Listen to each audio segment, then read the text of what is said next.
Shalom, I'm Messianic Rabbi Eric Walker, and I welcome you to this edition of Revealing Prophecy.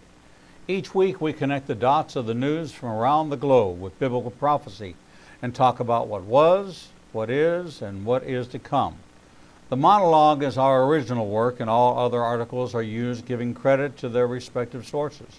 We invite you to visit ignitinganation.com for a full roster of daily interviews, and we encourage you to sign up for our newsletter and subscribe to our YouTube channel so you never have to miss out on any special offers or events. Here's a quick look at what we'll be covering on today's show. I'll be opening with a monologue, which is my testimony this time, that's been included in a best-selling book. Our first story is entry of radical Islamic forces into northern Syria is disturbing, coming from an ex-Israeli intelligence official. The next story concerning Gulf Arab states after the U.S. pulled out from Syria. Our next story, Netanyahu tells the president he can't form a government. Now it's Benny Gantz's turn to try. And our final story, nearing midnight, Thinking on Gog, Magog, contributed by Terry James. As we look at Scripture, we see that there are approximately 2,500 prophecies contained in the Bible. Almost 1/3 of the Bible is dedicated to prophecy, of which approximately 2,000 prophecies have been fulfilled. Given that the Bible proves so reliable a document, there's every reason to expect that the remaining 500 prophecies, those slated for the time of the end, also would be fulfilled to the last letter. Who can afford to ignore these coming events, much less miss out on the immeasurable blessings offered to anyone and everyone who submits to the control of the Bible's author, God Himself? Would a reasonable person take lightly God's warning of judgment for those who reject what they know to be true about Jesus and the Bible, or who reject Jesus' claim on their lives? Over the course of the past few years, I have been asked on more than one occasion to share my testimony. My good friend Carl Gallups asked me to tell my story for inclusion in his best-selling book, The Rabbi, The Secret Message, and the Messiah. I highly recommend the book as it reveals the secret message declaring Yeshua, Jesus, as the Messiah by Rabbi Yitzhak Kadori, one of Israel's most famous rabbis. Here is my story as written and included in the book. I grew up in the Jewish community in Pittsburgh, born in 1952, to a father whose family immigrated from Hungary and a mother whose family immigrated from Galicia, which was southern Poland, western Ukraine. My father's family changed their name from Vovovich to Walker in 1934 to avoid religious persecution at the insistence of my Hungarian grandfather, Bernat, who spoke 7 languages and was the maitre d' at the German-American Club in New York City during World War II. From my earliest memories, my greatest influence into my Jewish identity was fostered by my grandparents, who lived 20 miles from us, but we spent every Shabbat at their home, and I would walk to the conservative synagogue with my maternal grandfather, Robert Amper. Being Jewish was a way of life.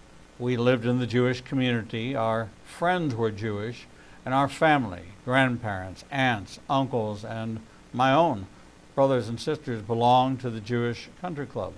At that time, we belonged to a Reform synagogue, but they did not perform bar mitzvahs, so I began to attend my grandparents' synagogue in preparation for this important rite of passage. My grandfather loved Israel and told us of his service in the United States Navy in World War I and his desire to enlist to fight those who persecuted us in the shtetls of Eastern Europe. He was a Zionist, but he did not want to move to Israel or even encourage any of us to do so.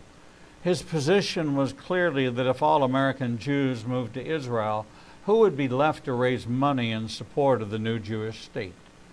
His contribution to Israel was commemorated when he was named Israel Bond's Man of the Year in 1959. This great honor brought him personal introduction to Israel's first Prime Minister, David Ben-Gurion, and Israel's ambassador to the United Nations, Abba Eban. My grandmother, Lillian Amper, was the president of Hadassah, the Women's Zionist Organization of America. Together they labored side by side to lead fundraising drives in support of Israel and the return of Soviet Jews to Israel. As a child, I remember many conversations about one cousin of my grandfather who was the only survivor in her family in the Holocaust. She was a seamstress who worked in a labor camp where she was assigned to sew and repair German officers' uniforms. The family raised money to bring her to America from the last of the displaced person camps in Europe. She was very small, and her feet, because they were beaten, were quite deformed. Growing up in a house where my paternal grandparents had thick accents and Yiddish was often spoken by all of my grandparents' siblings, their thick accent was no different than that of any of my other relatives and my friends' families. Growing up Jewish was nothing different than the world I lived in. Although I was not a great student, I did have an affinity for my religious studies, which culminated in my bar mitzvah in 1965, and after 2 more years of religious study, I was also confirmed. My great-grandfather was a rabbi, but this pursuit was never discussed in any of our families. I maintained my Jewish identity all through college, but not much different than my youth. My college friends were many from high school who grew up in the same Jewish community that I did. There were varying degrees of observance, but we still attended synagogue with our families during the high holidays of Rosh Hashanah and Yom Kippur. After graduation, I moved to New York City and remained there until I ultimately wound up in Atlanta in 1975. There I encountered my first real taste of anti-Semitism, as I was able to play golf at a certain country club, but was informed that I was not able to become a member as Jews were not allowed to join. I had joined an Orthodox synagogue and took a deep dive into my Jewish identity. It was there that I was deeply exposed to the Talmudic teachings or rabbinic traditions of Judaism. At no point in time had anyone ever shared the gospel or even attempted to open a dialogue. Again, I was surrounded by Jews and lived within the confines of the Jewish community. It wasn't until I was 40 that I began to question many things. During the period from 1975 to 1996, I lived in Atlanta, except for a 7-year period in Los Angeles. That took me completely out of my Jewish world, and my identity was blurred by the lifestyle of Southern California. When I returned to Atlanta in 1990, I no longer felt the connection to my Jewish identity, with the exception of one of my high school and college friends who was raised Orthodox, and together he and I would celebrate Passover and the High Holy Days. I tried to return to the synagogue, but the more I tried, the more I realized I knew nothing about God. I knew liturgy. I knew the teachings of the Talmud, but I knew nothing of God. At age 40, I began a new life and launched a personal spiritual journey, looking for meaning. I searched New Age teachings and began to think God was me, and in that new enlightenment began to associate with others who believed the same. It wasn't long before that theology crumbled, as I saw no difference between these teachings of men and the teachings of men I grew up under. It was not until 1994 that I had my first encounter with evangelical Christians. The dialogue was always the same: you need to come to church with us, and my response was automatically, no thanks, I'm Jewish. Then came the apology, as they did not want to offend me. They wanted to convey that they loved me, but when they said I'm sorry, I would retort, what, sorry that I'm Jewish? And that would end the discussion. Over time, they persisted and tried one approach after another. Come to a passion play, come to our trunk or treat, come to our special musical, come to the church, church, church. And every time the response was the same: no thanks, I'm Jewish. And the same response from them: I'm sorry. This went on for almost 2 years until the fall of 1996. One Gentile friend in particular came to me and said, I found a place for you to go, and it's really Jewish.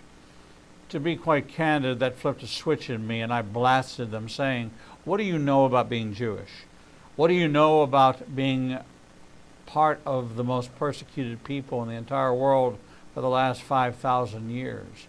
What do you know about the Holocaust and how many Jews have died at the hands of Christians? I was livid.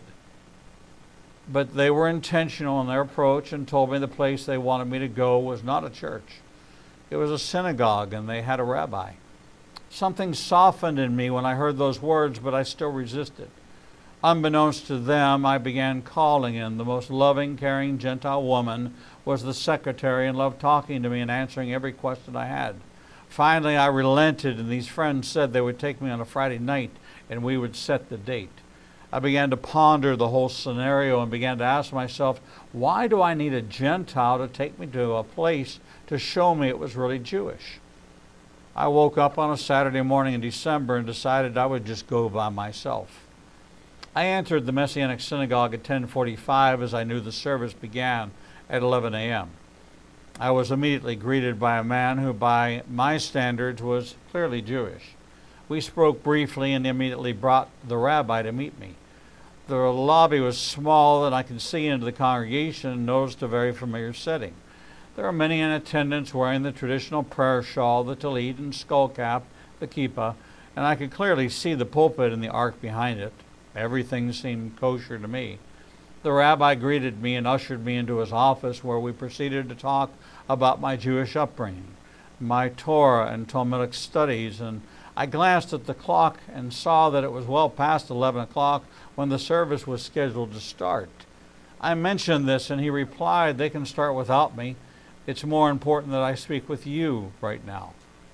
Our conversation ended and he escorted me into the sanctuary, and instead of walking around the outside aisle, he paraded me down the middle and parked me on the second seat of the second pew. I had a sense of comfort as I was on familiar ground. Everything seemed in order, and the liturgy was exactly what I experienced all my life. There was Davidic praise and worship, and they spoke and sang of this Yeshua, but I didn't know who they were really talking about. The Torah was read from, and the leader gave a short commentary on the text. Again, business as usual. People were happy, and I liked the feeling. The rabbi stood to preach, and that was when my Velvet Elvis experience began. It seemed that no matter where the rabbi walked back and forth across the stage, his eyes were looking straight at me. He began to describe the Lamb on Mount Moriah who brought about the redemption of Isaac, then the Lamb who brought our redemption from captivity in Egypt, and straight into the Lamb of God who takes away the sin of the world. Now he had my attention. The two words that pierced my heart, "take away." I knew there was only one day a year that our sin was taken away, and there was no temple for the priest to receive the two goats on the Day of Atonement. Who was this Lamb, and how could he take away sin? I was riveted and held on to every word as he spelled out God's plan of salvation. I had now heard the gospel in Jewish terms that made sense to me, and when asked if I wanted my sins taken away, I answered with a resounding yes. From that December 21st, 1996, I devoted myself to the in-depth study of the Bible. I took every class I could, both within the congregation and as many postgraduate courses as were available to me through the Messianic Yeshiva. I had incredible teachers such as Dr. Michael Brown, Dr. Michael Radelnick, Dr. Mitch Glazer, Dr. Jack Hayford, and so many more.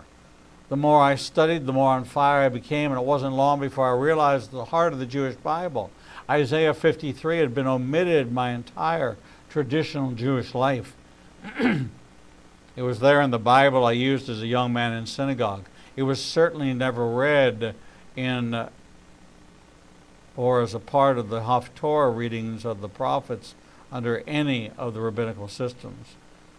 As I look back on this reality, I saw a picture of myself as a little boy in elementary school, learning how to make a Valentine's heart.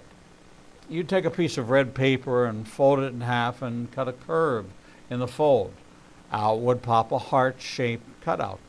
When you opened up the sheet of red paper, you also saw where the heart had been cut out.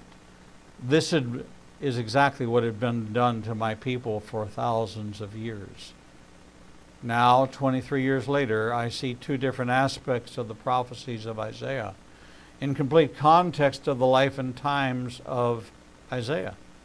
I see the prophetic content of Isaiah 53, and now an even more profound question and answer in reference to this most important chapter. Almost everyone, Jew or Gentile, who reads this chapter comes away with a vision of Yeshua, Jesus on the cross. I also see this as the divine prayer that brings about the salvation of Israel. When reading the words of God through the prophet Isaiah in a prophetic tone, it paints an unmistakable picture of the rejected, despised, and beaten Messiah. When in a prayerful tone, it contains all the elements needed to bring about salvation. In God's own words through this prophet, I believe he has given us the very words that will usher in Messiah's return. Imagine the setting of the advancing armies of the Antichrist, surrounding the new Sanhedrin, finding refuge in a place called Basra, which means sheep's gate, also a place known as Petra. Vastly outnumbered, they gathered together looking upon imminent destruction. In the most dire of circumstances, they fall to their knees seeking divine intervention, and they cry out to God. They offer their confession of their rejection of the Messiah. Isaiah 53:1, "Who hath believed our report, and to whom is the arm of the Lord revealed? For he shall grow up before him as a tender plant, and as a root out of dry ground. He hath no form nor comeliness, and when we shall see him, there is no beauty that we should desire him. He is despised and rejected of men, a man of sorrows, and acquainted with grief, and we hid, as it were, our faces from him. He was despised, and we esteemed him not." Then they proclaim their newfound understanding of whom Yeshua, Jesus, really was, in Isaiah 53, beginning in verse 4, when they declare, "Surely he hath borne our griefs and carried our sorrow, yet we did esteem him stricken, smitten of God, and afflicted. But he was wounded for our transgressions. He was bruised for our iniquities. The chastisement of our peace was upon him, and with his stripes we are healed. All we like sheep have gone astray. We've turned every one to his own way, and the Lord hath laid on him the iniquity of us all. He was oppressed and he was afflicted, yet he opened not his mouth. He is brought as a lamb to slaughter, and as a sheep before her shearers is dumb, so he opened not his mouth. He was taken from prison and from judgment, and who shall declare his generation? For he was cut off out of the land of the living. For the transgression of my people was he stricken. And he made his grave with the wicked and with the rich in his death, because he had done no violence, nor was any deceit in his mouth. Yet it pleased the Lord to bruise him. He hath put him to grief. When thou shalt make his soul an offering for sin, he shall see his seed. He shall prolong his days, and the pleasure of the Lord shall prosper in his hands. He shall see of the travail of his soul, and shall be satisfied. By his knowledge shall my righteous servant justify many, for he shall bear their iniquities. He shall bear my iniquities. Therefore will I divide him a portion with the great, and he shall divide the spoil with the strong, because he has poured out his soul unto death. And he was numbered with the transgressors, and he bore the sin of many, and made intercession for the transgressors. And finally, the words that Yeshua, Jesus himself, proclaimed had to be said from Matthew 23:37 to 39, are offered up declaring, Baruch haba b'shem Adonai, blessed is he who comes in the name of the Lord. The rest, as they say, is history as Jesus returns, as he is described in Isaiah 63:1. Who is it that comes from Edom with dyed garments from Basra? This that is glorious in his apparel, traveling in the greatness of his strength. I that speak in righteousness, mighty to save. Wherefore art thou red in thine apparel, and thy garments like him that treadeth in the winefat? I have trodden the winepress alone, and of the people there were none with me. For I will tread them in my anger, and trample them in my fury. And their blood shall be sprinkled upon my garments, and I will stain all my raiment. For the day of vengeance is in my heart, and the year of my redeemed is come. And I looked, and there was none to help. And I wondered that there was none to uphold. Therefore my own arm brought salvation unto me, and my fury upheld me. And I will tread down the people in my anger and make them drunk in my fury, and I will bring down their strength to the earth. I will mention the loving kindness of the Lord and the praises of the Lord, according to all that the Lord hath bestowed on us, and the great goodness toward the house of Israel, which he hath bestowed on them according to his mercies and according to the multitude of his loving kindness. For he said, surely they are my people, children that they will not lie. So he was their Savior.